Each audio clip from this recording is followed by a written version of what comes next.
અંકલેશ્વર કાપોદ્રા ગામે નહેરપુરી દબાણ કરનાર ભંગારિયા સામે લેન્ડ ગ્રેબિંગ એક્ટ ગુનો દાખલ કર્યો છે.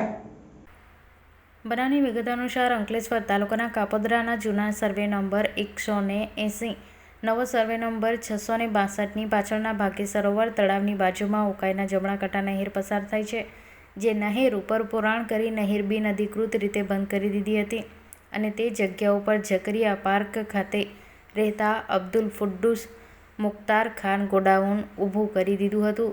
આ અંગે 7 જૂન 2022માં આ અંગે અન્ય ભંગારના વેપારી મોહમ્મદ કલીમ મોહમ્મદ અમીન શાહ દ્વારા જિલ્લા કલેક્ટર કચેરીમાં ફરિયાદ કરી હતી.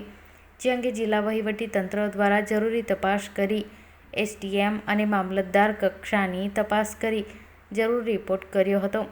જે કેસ જિલ્લા લેન્ડ ગ્રેબિંગ સમિતિમાં ચાલી ગયો હતો.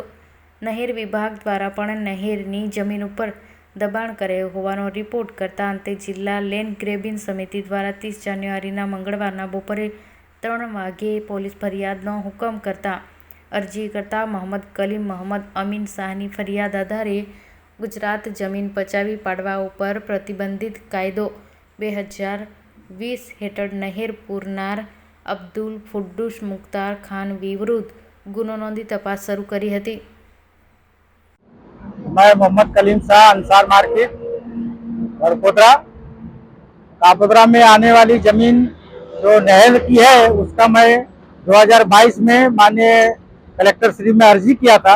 उसका जो है नहर का जमीन का कब्जा अब्दुल कुद्दुस साहब ने जो है करके रखा था तकरीबन 4 साल से.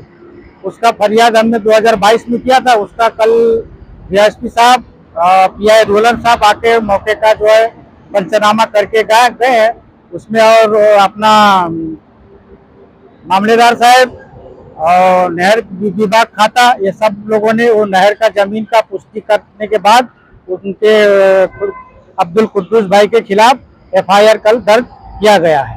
मैं फरियादी मोहम्मद कलीम शाह अंसार मार्केट. धन्यवाद.